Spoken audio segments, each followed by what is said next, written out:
ऋषि थे, मुनि थे, बड़े बड़े ज्ञानी थे, महात्मा थे, वो गुरुकुलों को चलाया करते थे। और सारे के सारे गुरुकुल जो चला करते थे उनमें वेदों का अध्ययन, पुराणों का अध्ययन, उपनिषदों का अध्ययन, जो भारतीय ज्ञान है, जो भारतीय मनीषा है, उन्हीं सब का अध्ययन संस्कृत के माध्यम से कराया जाता था। मैकॉले ने क्या किया कि गुरुकुलों का नाश अगर करना है तो उसने एक कानून बनाया। क्या कानून बनाया? संस्कृत में जितने विद्यालय इस देश में चलते थे, हिंदुस्तान में अंग्रेजों के जमाने में, उन सबको उसने इल्लीगल घोषित किया, गैर कानूनी। और उसने प्रतिबंध लगा दिया कि संस्कृत भाषा के माध्यम से कोई भी गुरुकुल चलेगा उसको अंग्रेजी सरकार मान्यता नहीं देगी। तो मान्यता किसको देगी? अंग्रेजी के माध्यम से जो कॉन्वेंट स्कूल चलेंगे उनको अंग्रेजी सरकार मान्यता देगी। और उसके लिए बाकायदा उसने कानून बनाया। उस कानून का नाम है इंडियन एजुकेशन एक्ट। और यह इंडियन एजुकेशन एक्ट लागू हुआ 1858 में, आज से लगभग 140 साल पहले। तो 140 साल पहले जो कानून लागू हुआ था अंग्रेजों के जमाने में, वही कानून आज भी चल रहा है। उस कानून के आधार पर मैकॉले ने क्या किया? संस्कृत के माध्यम से चलने वाले गुरुकुलों को बर्बाद कर दिया, कानून बना के उनको बंद करा दिया। जो उनमें अध्यापक होते थे, गुरु होते थे, उनको मार पीट कर अंग्रेजी सरकार जेल में बंद करती थी। जो विद्यार्थी अध्ययन के लिए जाते थे उनको रोक दिया जाता था, उनका अध्ययन ना होने पाए उसके लिए समस्याएं खड़ी की जाती थी। और दूसरी तरफ कॉन्वेंट स्कूल चालू कर दिए और उसमें अंग्रेजी के माध्यम से शिक्षण देना शुरू किया। एक दिन उसने अपने बाप को चिट्ठी लिखी और इस चिट्ठी में उसने ये लिखा कि मैंने हिंदुस्तान में एक ऐसी शिक्षण पद्धति पैदा कर दी है जिसमें अगर हिंदुस्तानी विद्यार्थी पढ़ेंगे तो पढ़कर निकलने के बाद वो शरीर से हिंदुस्तानी होंगे, दिमाग से सब अंग्रेज हो जाएंगे। वो देख रहे हैं, अभी देख रहे हैं। तो शरीर से हिंदुस्तानी और दिमाग से अंग्रेज। तो मैकॉले दूसरी बात लिख रहा है उस चिट्ठी में कि जब वो शरीर से हिंदुस्तानी और दिमाग से अंग्रेज हो जाएंगे तो अंग्रेजों के हिसाब से सारे काम करेंगे। और वो विद्यार्थी जब कॉन्वेंट स्कूल में से निकलेंगे तो सबसे ज्यादा गालियां भारतीय संस्कृति को देंगे, सबसे ज्यादा गालियां अपने मां बाप को देंगे। कैसे? मॉम और डैड कह के। डैड माने होता है मरा हुआ,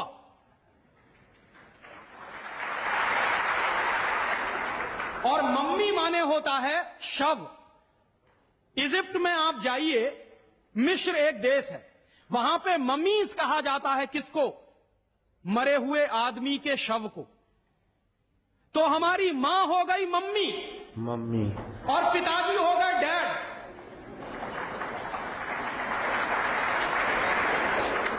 आया कहां से ये? मैकॉले ने डाल दिया हमारे दिमाग में। और मैं ये कहता हूं कि मैकॉले तो मर गया, उसका बाप भी मर गया, सब मर गए, भगवान उनकी आत्मा को शांति दे, लेकिन उसकी जो आत्मा है वो हम सब में प्रवेश कर गई है। और कैसे प्रवेश कर गई है? मैं आपको ये इतिहास की सच्चाई बता रहा हूं कि जिस जमाने में मैकॉले ने इस देश में सबसे पहला कॉन्वेंट स्कूल खोला था कलकत्ता में, वो कॉन्वेंट स्कूल चला नहीं, बंद हो गया। क्यों बंद हो गया? क्योंकि कोई भी भारतीय मां बाप अपने बच्चे को कॉन्वेंट में पढ़ाने को नहीं भेजता था।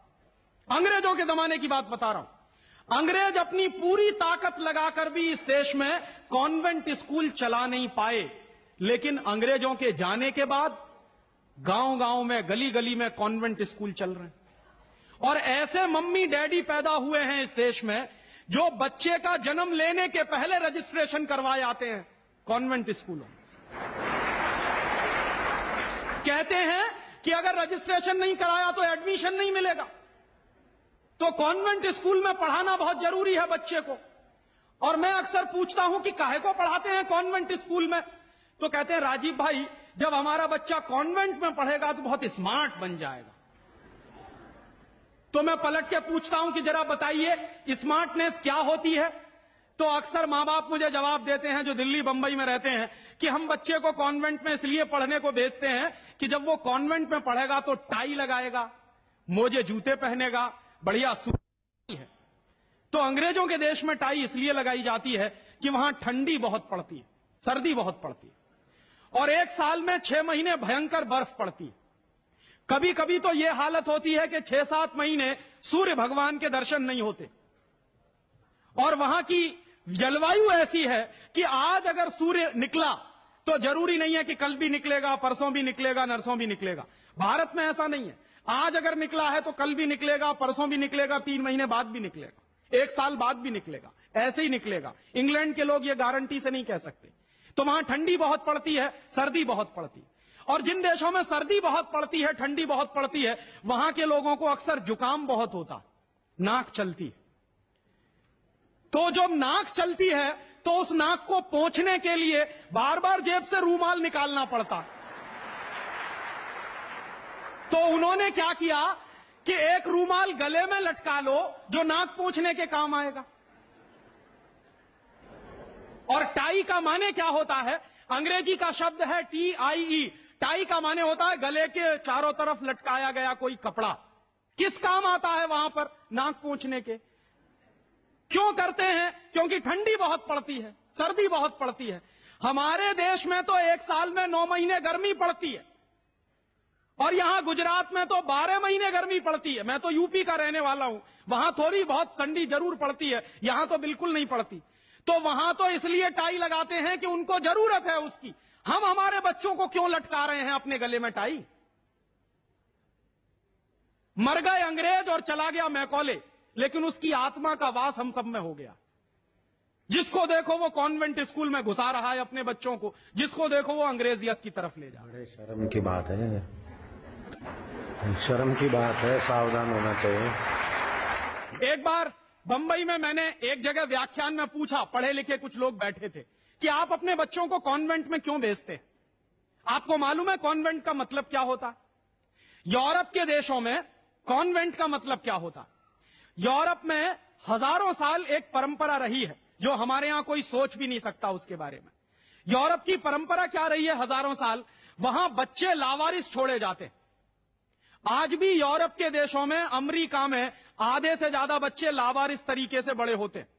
और यह परंपरा आज से 100-150 साल पहले तो बड़ी भयंकर थी। तो यूरोप में क्या होता था कि बच्चा पैदा हुआ, छोड़ दिया चर्च के सामने, छोड़ दिया अनाथ आश्रम में, छोड़ दिया किसी और संस्था में, वहां बड़ा होगा। तो जो लावारिस बच्चे वहां पैदा होते हैं, उन लावारिस बच्चों की पढ़ाई लिखाई, उनकी व्यवस्था करने का काम जिस जगह पर किया जाता है उसको कहते हैं कॉन्वेंट। हाँ बड़ो, तुम्हारे छोटे कॉन्वेंट में जा रहे हैं। कॉन्वेंट का माने होता है लावारिस बच्चों के पढ़ने लिखने का स्थान। माने जिन बच्चों के मां नहीं है, जिनके बाप नहीं है, जिनके दादा दादी नहीं है, जिनका कोई कुटुंबीजन नहीं है, उन बच्चों को पढ़ाने के लिए जो स्कूल चलाए गए यूरोप में, उनको कॉन्वेंट स्कूल कहते हैं। तो हम हमारे बच्चों को कॉन्वेंट में क्यों भेज रहे हैं? हाय राम, तौबा तौबा। यहां तो मां भी है और बाप भी है, लेकिन हम इतने बेवकूफ हो गए हैं कि मां बाप के रहते हुए बच्चे को लावारिस बनाने के लिए कॉन्वेंट में भेज रहे हैं। और वहां जाके बच्चे पढ़ते हैं तो क्या पढ़ते हैं? कल जो बापू कह रहे थे किस्से में, वही बंबई में एक दंपत्ति ने मुझे कहा, पति पत्नी थे, कहने लगे राजीव भाई अगर बच्चा अंग्रेजी नहीं पढ़ेगा तो पीछे रह जाएगा। तो मैंने उनसे पूछा आपको मालूम है दुनिया में कितने देशों में अंग्रेजी चलती है? तो कहने लगे अंग्रेजी तो अंतर्राष्ट्रीय भाषा है। मैंने कहा आपको तब जानकारी नहीं है। दुनिया में इस समय 200 देश हैं जो संयुक्त राष्ट्र संघ के नक्शे पर हैं, और उन 200 देशों में से मात्र 12 देशों में अंग्रेजी चलती है। बाकी 188 देशों में उन देशों की अपनी भाषाएं चलती हैं। तो 200 देशों में से मात्र 12 देशों में अंग्रेजी चलती है, तो अंग्रेजी अंतर्राष्ट्रीय कैसे हो गई? अगर 200 में से 150 देशों में अंग्रेजी चलती तो मैं मान लेता कि अंग्रेजी अंतर्राष्ट्रीय भाषा, लेकिन मुश्किल से 12 देशों में जो भाषा चलती है उसको हम कहते हैं कि अंतर्राष्ट्रीय भाषा। और दूसरी बात, उसी दंपत्ति ने कहा कि राजीव भाई अंग्रेजी बहुत समृद्ध भाषा है, बहुत रिच लैंग्वेज है। जो शब्द उन्होंने इस्तेमाल किया, रिच लैंग्वेज माने समृद्ध भाषा। तो मैंने उनसे कहा कि दुनिया में अंग्रेजी से ज्यादा रद्दी दूसरी कोई भाषा नहीं है। बिल्कुल। क्यों? उसका कारण है, उसका कारण है जानते हैं क्या है? अंग्रेजी में चाचा, मामा, ताऊ, मौसा, फूफा सब अंकल। और काकी, ताई, मौसी और सब आंटी। अब आप मुझे जरा ये बताइए कि मौसा में और फूफा में फर्क होता है कि नहीं होता? क्या आप फूफा को मामा बना सकते हैं? या ये बताइए कि मौसी में और काकी में फर्क होता है कि नहीं होता? क्या मौसी काकी हो सकती है?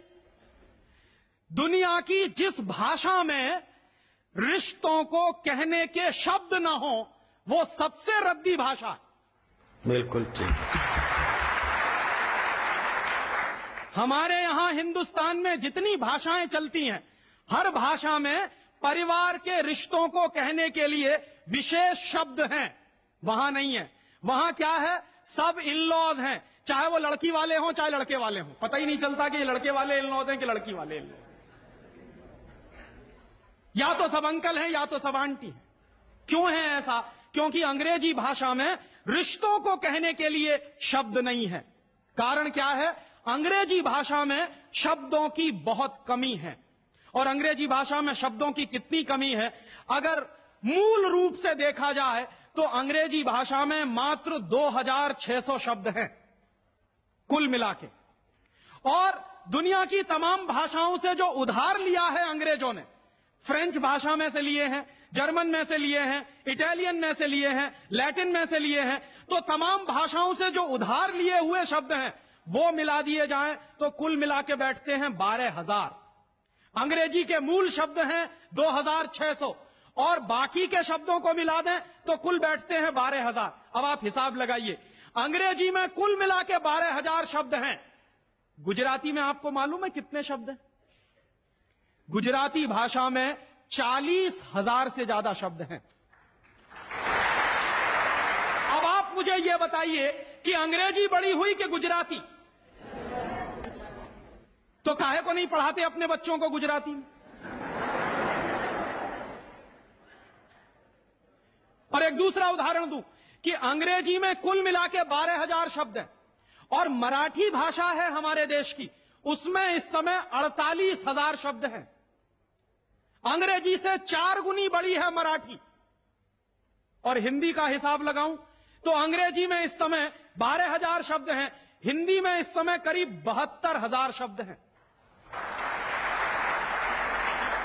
और हिंदी से एक कदम आगे चलिए, संस्कृत। तो अंग्रेजी में कुल मिला के 12,000 शब्द हैं, संस्कृत में कुल मिला के 1.5 लाख शब्द हैं। और संस्कृत से एक सीढ़ी और ऊपर चढ़िए, प्राकृत, जिसको हम सब भूल गए। प्राकृत को अगर ध्यान में रखें तो प्राकृत में 2.5 से 3 लाख शब्द हैं। दुनिया की सबसे बड़ी भाषा हमारे पास है, लेकिन हम बेवकूफों को मालूम नहीं है कि हमारे पास क्या है। हम पढ़े लिखे इडियट हैं, अंग्रेजी में कहें तो। भाग रहे हैं एक ऐसी भाषा के पीछे जिसमें मात्र 12,000 शब्द हैं और अपनी भाषाएं छोड़ते चले जा रहे हैं। और ये जो भाषा की गुलामी होती है, ये बहुत खतरनाक होती है। जो आदमी अपनी भाषा बदल सकता है, वो किसी दिन अपनी मां भी बदल सकता है। और ये मैं बहुत गंभीर बात कह रहा हूं। आपको कुछ दिन के बाद इस देश में कॉन्वेंट्स में से पढ़कर निकले हुए बच्चे ये कहते मिलेंगे कि वो कहते हैं ना, कॉन्वेंट के बच्चे, उनको तो हर चीज इंपोर्टेड चाहिए। Imported car, imported pen, imported pencil, imported television, imported refrigerator. अभी कुछ दिन के बाद कहेंगे कि अब हमको इंपोर्टेड मम्मी पप्पा भी चाहिए, क्योंकि आपकी शक्ल उनको अच्छी नहीं लगने वाली। वो तो जो भाषा पढ़ रहे हैं उसके संस्कार ले रहे हैं। तो अंग्रेजी पढ़ रहे हैं तो अंग्रेजी के संस्कार ले रहे हैं, और अंग्रेजी के संस्कार तो अंग्रेजियत के संस्कार हैं। और अंग्रेजियत के संस्कार में तो मां और बाप की इज्जत करने की बात उनको कभी सिखाई नहीं गई है। वो तो आपको भी 2 कौड़ी का मान के फेंक देने वाले। और दुर्भाग्य से यही होता है। कॉन्वेंट स्कूल से निकले हुए बच्चे जितनी गाली अपनी मातृभाषा को देते हैं, अपनी संस्कृति को देते हैं, अपने परिवार को देते हैं, उतनी शायद कोई नहीं देता। तो मैकॉले जो कहा करता था, वो बात आज हमको दिखाई देती है कि कॉन्वेंट में पढ़कर निकलेंगे बच्चे तो ये शरीर से हिंदुस्तानी होंगे, दिमाग से अंग्रेज होंगे। और इसी के संबंध में एक आखिरी बात उसने और कही थी कि ये जो भाषा की गुलामी होती है ये आदमी के स्वतंत्र चिंतन को रोक देती है। अगर आपको मौलिक चिंतन करना है, अगर आपको स्वस्थ चिंतन करना है और ऐसा चिंतन करना है जिसमें से कुछ नई रचना हो, तो वो आप अपनी मातृभाषा में ही कर सकते हैं। दुनिया में मातृभाषा में पढ़कर बड़े बड़े वैज्ञानिक पैदा हुए हैं। हम लोग अक्सर मैं लोगों को कहता हूं कि जो लोग कॉन्वेंट के पीछे पागल हैं, उनको मैं अभी ताजा ताजा उदाहरण देता हूं। हिंदुस्तान में एक वैज्ञानिक है, उसका नाम है डॉक्टर एपीजे कलाम। डॉक्टर एपीजे कलाम को इस साल भारत रत्न मिला है और डॉक्टर एपीजे कलाम हिंदुस्तान के जिंदा रहने वाले वैज्ञानिकों में इस समय सबसे ऊपर के व्यक्ति हैं। आपको मालूम है डॉक्टर कलाम की पूरी शिक्षा तमिल में हुई है, अंग्रेजी उन्होंने पढ़ी नहीं है। बहुत वर्षों के बाद उन्होंने थोड़ी अंग्रेजी पढ़ी है काम चलाने के लिए। बचपन से उनकी पूरी शिक्षा उनकी मातृभाषा में हुई है। वो तमिल अच्छी जानते हैं, मलयालम अच्छी जानते हैं और हिंदुस्तान में आज वो सबसे ऊंची श्रेणी के वैज्ञानिक हैं जिनको भारत रत्न मिला। दुनिया के ऐसे तमाम वैज्ञानिकों के मैं उदाहरण दे सकता हूं। आइंस्टाइन, अल्बर्ट आइंस्टाइन सारा का सारा काम अपनी मातृभाषा में करता था, जर्मन में, और इसलिए इतना बड़ा बना। फ्रांस में एक वैज्ञानिक था मैक्स प्लैंक, जिसकी थ्योरीज हमारे जैसे इंजीनियर्स को पढ़ाई जाती थी जब हम पढ़ते थे। मैक्स प्लैंक की पूरी शिक्षा फ्रेंच भाषा में हुई थी। तो हम लोग जो अपने मन में गलतफहमी पालकर बैठे हैं कि हमारे बच्चे अगर अंग्रेजी में नहीं पढ़ेंगे तो उनका विकास नहीं होगा, मैं आपको इसके उल्टी बात कह रहा हूं कि अगर आपके बच्चे अंग्रेजी में पढ़े तब उनका विकास नहीं होने वाला, वो गधे बन जाएंगे, विनाश होगा। हम लोग क्या कर रहे हैं, अपने बच्चों को कॉन्वेंट में भेज कर गधा बना रहे हैं। गधा जानते हैं क्या होता है? गधे के ऊपर बोझा लादते चले जाइए, लादते चले जाइए, लादते चले जाइए, बेचारा चुपचाप चलता चला जाता है, चलता चला जाता है। आजकल बच्चों के कंधे पर जो बस्ते हमने लाद दिए हैं, जरा उनका वजन तो कर लीजिए। जो बच्चे का वजन है उससे ज्यादा बस्ते का वजन है। अभी से आप अपने बच्चे को स्पॉन्डिलाइटिस का मरीज बना रहे हैं। जितना वजन उसका कंधा ढो नहीं सकता, उससे ज्यादा वजन उसके कंधे पे लटका हुआ, और बेचारा वो बस्ता लेके जाता है, लौट के आता है। जब लौट के आता है तो घंटों घंटों का होमवर्क उसको दे दिया जाता है। आप क्या करते हैं, अपनी मगजमारी कम करने के लिए उसका एक ट्यूटर रख देते हैं। ट्यूटर क्या करता है कि स्कूल का होमवर्क मिला, ट्यूटर ने अपना होमवर्क दे दिया। बच्चे का खेलना कूदना बंद, और बच्चा अगर खेलेगा नहीं, कूदेगा नहीं, तो उसका विकास कैसे होने वाला? तो या तो आपने फंसा दिया बेचारा होमवर्क। मैं अच्छे अच्छे घरों में जाता हूं, सबके बच्चे क्या कर रहे हैं, होमवर्क कर रहे हैं, सवेरे से शाम तक होमवर्क चल रहा है, कभी खत्म होने में ही नहीं आता। भला हो ऐसे स्कूलों का। और उस होमवर्क में से बना क्या रहे हैं और वो होमवर्क कर क्या रहे हैं? मैं आपको मेरी आप बीती सुनाता हूं, किसी दूसरे की नहीं। मैं भी बचपन में अंग्रेजी में मैं पढ़ा, और मैं सबसे ज्यादा गालियां मेरे मां बाप को देता हूं इसके लिए। मेरे पिताजी ने, वो एक बड़े ऑफिसर हैं, ये करने के लिए कि बेटा अंग्रेजी में पढ़ना चाहिए तो बड़ा बनेगा, तो मुझको भी पढ़ा दिया। अब अंग्रेजी माध्यम की जो पढ़ाई है, अंग्रेजियत की जो पढ़ाई है, वो क्या है? मैं आपको एक सॉलिड एग्जाम्पल दूं मेरा। मुझको गणित पढ़ाया जाता था। गणित में क्या पढ़ाते थे?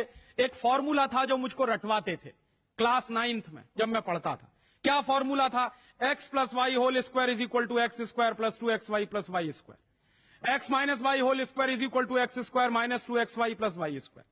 और अक्सर इसमें गड़बड़ी होती थी, प्लस का माइनस होता था, माइनस का प्लस होता था। तो क्या होता था, मेरी पिटाई होती थी, क्लास में पिटाई होती थी। और मेरे जो अध्यापक थे तो मुझको खूब चिढ़ाते थे और मुझको खूब उल्टा सीधा कहते थे। एक दिन मैंने ये तय किया कि सब छोड़ छाड़ के ये 2 फॉर्मूले रटूंगा। तो रटने के लिए मैं बैठ गया, सब काम एक बाजू में। अब ये x प्लस वाई और x माइनस वाई में मैं घुस गया। लिख लिख के मैंने किलो कॉपियां बर्बाद कर दी, किलो कागज बर्बाद कर दिया, पता नहीं कितने बॉल पेन बर्बाद हुए होंगे। और 3-4 महीने की उस भयंकर मेहनत के बाद मुझको कुछ फॉर्मूले याद हो गए। अब वो फॉर्मूले मैं सीख के आया। दुर्भाग्य से मैं बताऊं कि 3-4 महीने के सैकड़ों घंटे बर्बाद करके, अपना खून सुखा के मार खा के, बेइज्जती बर्दाश्त करके मैंने जो फॉर्मूले पढ़े वो मेरे जीवन में आज तक कभी काम में नहीं आए। और दूसरे बाजू में मेरी मां ने, जो बहुत पढ़ी लिखी नहीं है, मुझको एक फॉर्मूला सिखाया। क्या सिखाया? एक पहाड़ा सिखाया। आधा, सवाया, 1.5 गुना, 2.5 गुना, 3 गुना, 3.5 गुना, ये मुझे सिखाया और वो मेरे जीवन में रोज काम आता। लेकिन कहा क्या जाता है कि मेरी मां तो पढ़ी लिखी नहीं है, पीएचडी नहीं किया उसने। तो जो बिना पीएचडी होल्डर है, जिसने कुछ पढ़ा लिखा नहीं है, आज की भाषा में, उसने मुझे ऐसी चीज सिखाई जो जीवन में रोज काम आती है। और जो बड़े बड़े पीएचडी होल्डर प्रोफेसर्स ने मुझे सिखाया वो जीवन में कभी काम नहीं आया। और आप अपने बच्चों को यही पढ़ा रहे हैं। कॉन्वेंट स्कूल के जितने क्यूरिकुलम हैं और उसमें बच्चे जो कुछ पढ़ रहे हैं उसमें से 95% बेकार जाने वाला है। उस 95% का उनके जीवन में कभी कोई इस्तेमाल होने वाला नहीं। ये आप कहिए तो मैं जहां कहिए वहां लिख कर दे दूं, क्योंकि मैं भुगत चुका हूं इस बात को। और वो जो 95% आप पढ़ा रहे हैं, आपके बच्चे के अगर काम नहीं आने वाला है तो उसके लिए आप लाखों रुपए बर्बाद कर रहे हैं, करोड़ों घंटे बर्बाद कर रहे हैं। उस बच्चे का मन मस्तिष्क आपने दबा दिया है होमवर्क के नीचे। झूठी शान और प्रतिष्ठा में आप अपने बच्चों को गधा नहीं बना रहे हैं तो क्या बना रहे हैं?